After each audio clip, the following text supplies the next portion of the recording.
This week in kindergarten and first grade, for the first week of the second 9 weeks of school, we are in the last week of October, and the last week of October, we're going to draw a bat because a bat is kind of a Halloween symbol. It is just as it's like kind of like a decoration for Halloween, and it's just as common to decorate for Halloween with a bat as it is a jack-o'-lantern. So we see a lot of bats during Halloween, and bats do have a creepy reputation, but they're actually kind of cute, like this bat. And fall is when the bats come out, which is during October and November and part of end of September. So bats come out during the fall, and they swarm. They come out in big swarms, which means a lot of them, and they swarm out during the fall. And they do this because once they're done swarming during the fall, they go into hibernation. There's all different kinds of bats, but the most common ones that most people think of and bring up are fruit bats, brown bats, and vampire bats. Vampire bats is one of the ones more related to Halloween and stuff like that. So, and bats are not dangerous. They don't bite. They are closer to being rats than they are birds as a species. You would think they'd be closer to being birds, consider they fly, but they are actually closer to being in the rodent family, which is kind of like a rat. And bats are also nocturnal. Nocturnal means that they sleep during the day and they're awake during the night, all night. And that's when they feed, and everything else is during the night. Just like most of us are awake during the day and we sleep at night. And they sleep upside down. The bats do sleep upside down. They don't need to lift. They're up when they're sleeping upside down. They don't need to lift their bodies up to begin to fly. They just kind of drop out of being upside down, asleep, and fall into flight. So they don't generally, start off on the ground and then take off flying. They can't really do that. So that's the reason why they sleep upside down, so they can just fall and, kind of flip over and turn into spreading their wings and take off into flight. And bats use echolocation when flying around, as to not to bump into stuff and to locate their food. And echolocation means they send out sound waves from their mouths or their noses, and when the sound waves hit an object, that object produces an echo. The echo bounces off the object and returns to the bat's ears, so they can locate whatever the sound waves have bounced off of. They are not blind, but they cannot see very well. They can see better at night than they can during the day. And is another reason why they're nocturnal. But, and also just in old myths and stuff like that, people believe that vampires could turn into bats, which, like I said, was just a myth. So what we're going to do is we're going to go ahead and draw our bat. You're going to follow along step by step. And what we're going to do first is you're going to take kind of in the center of your paper, a little ways from the top so that you can stick your big ears on top. You're going to take, depending on how big your paper is going to depend on how big you need to make your oval. But we're going to start with an oval shaped head, a sideways oval.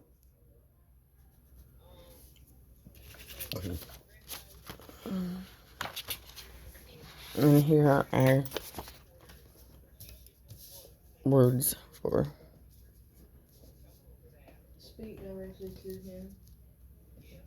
that. So oval is here. And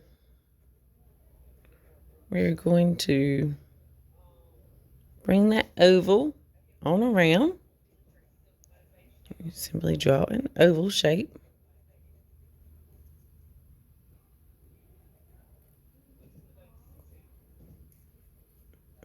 And of course, I want you to use pencil and eraser. So when you mess up like that, you can just erase it.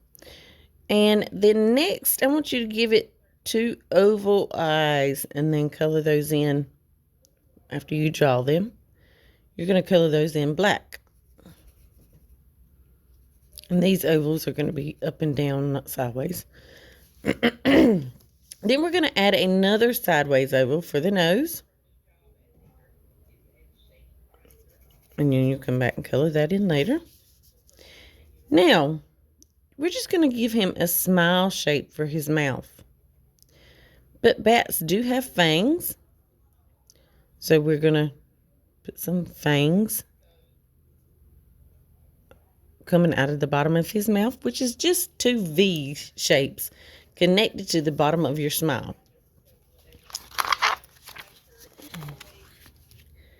Next, you're just going to add those cute pointy ears. And you're going to go straight up off of one side of his oval head. And then you're going to kind of bring a line down that curves out and around slightly and then back down to the head. And inside of there, you're going to follow that same shape as you did for the outside of his ear. And just go up straight to a point, then back down, curved slightly to the head. And you're going to do the same thing for the second ear, only in reverse. Start on the opposite side of the head. Just go straight up. Bring your line down, curve it slightly, back down towards the head. And inside, do the same. And this is where we do our repetition, where we have our repetition at, repeating steps with our ears, which is right here, repetition. Now, we're going to give our bat a body.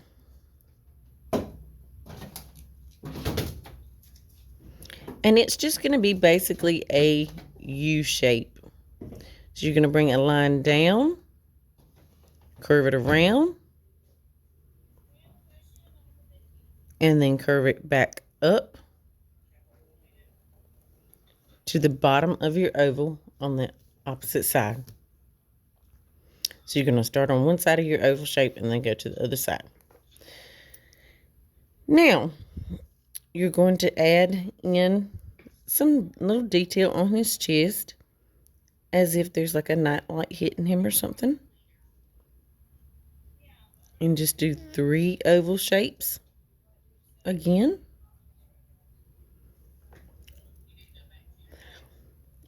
Then next, we're going to give him his little feet. So we're going to bring a small line down, depending on how big your paper is again.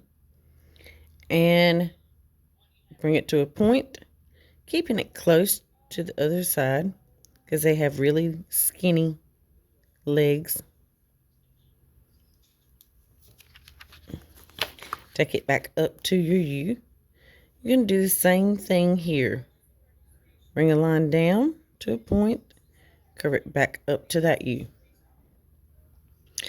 Now we're going to add our wings. And once we add our wings, we're going to start at your body, bring a line out right underneath the wrist of your oval on one side, and bring it out. And once you get to a certain point, going out so far, you're going to curve that line down. And then you're gonna put 1, 2, 3, kind of 3 bumps in there. So you're gonna curve one line up. That's 1. Bring it back down, and then curve another line up, which will make a kind of a point, and that's 2 bumps, and one more, curving it up and down. You're going to curve it down to the center of his body the best you can. Center it up with the center of his head and body in between his legs. And then you're going to do the same thing over here. You're going to come out from that oval, that side of his oval head, and bring a line out to a certain extent, to a certain length, and then curve it down. And same as over here, you're going to put 3 bumps in there. So we're going to go curve it up, then back down to a point, then put another curve up, back down to a point, and another curve line up, and bring it down to a point to meet up with that bottom line. Next, you're just going to bring curved lines in.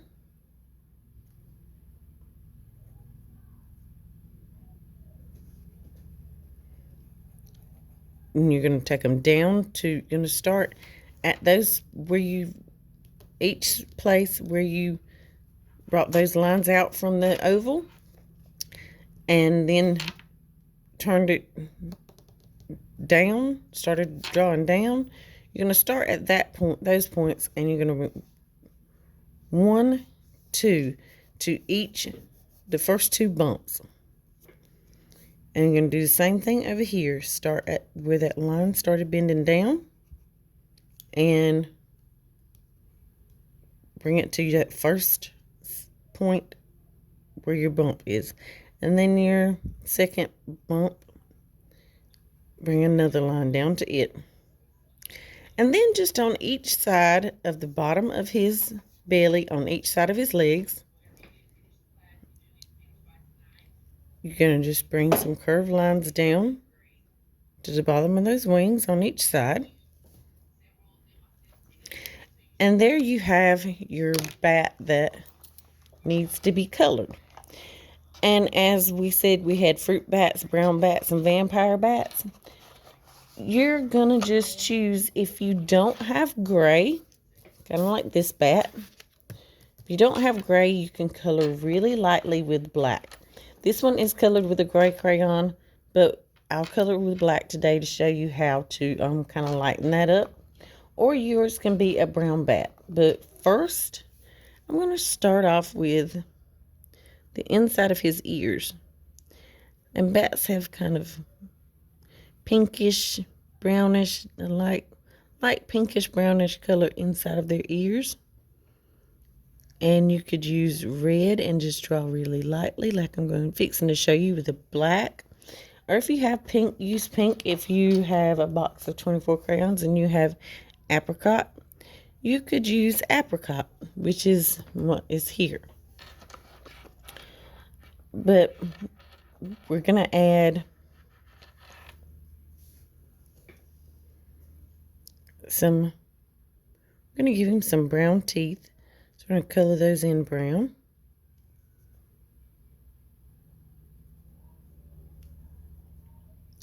And then for like the highlights where maybe like a nightlight or something is shining on him, we're going to color those ovals in brown, those 3 ovals in brown.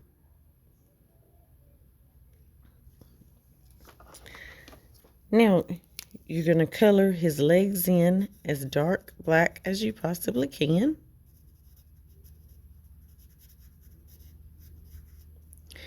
And here's where we're going to try to, because we do have black bats, but you may not be able to see the lines and the detail as well if we color it as dark black as we possibly can. So we're going to color it as light as we can to make it look more like a gray bat. So you don't put hardly any pressure whatsoever, which means you don't bear down, you don't color as hard as you can. You just barely put the crayon on there and move it around to get color on there, on your paper. And what it does is it lets the white of the paper show through more than if you put a lot of pressure where we did the brown and the pink.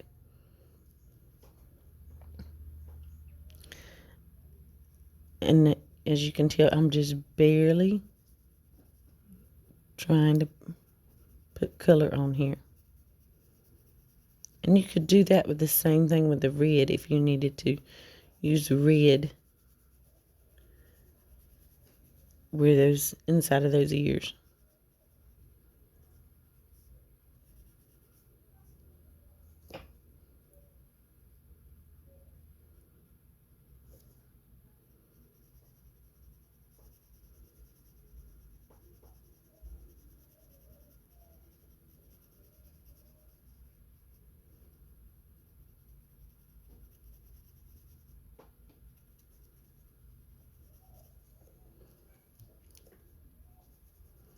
And you're just going to continue to color the whole rest of your bat.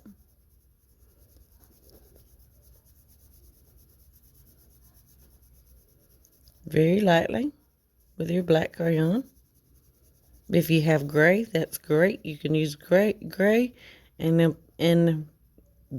apply as much pressure, bear down, color as hard as you want to.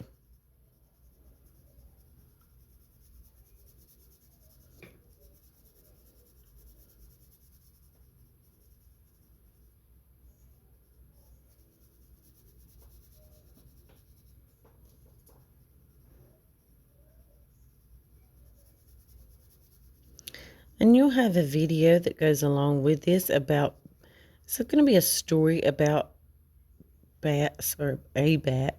I think it's called Nights On. And that'll be in your class, under classwork, along with your bat for you to watch. It's a read aloud. And you should enjoy it. I know I do. And I hope you guys have a safe and happy Halloween. I'm pretty sure there's not going to be any trick-or-treating. So maybe you could just do like I'm doing for my kids. Go to the store and get you a big bag of your own candy. And try not to eat it all at one time. And enjoy your Halloween.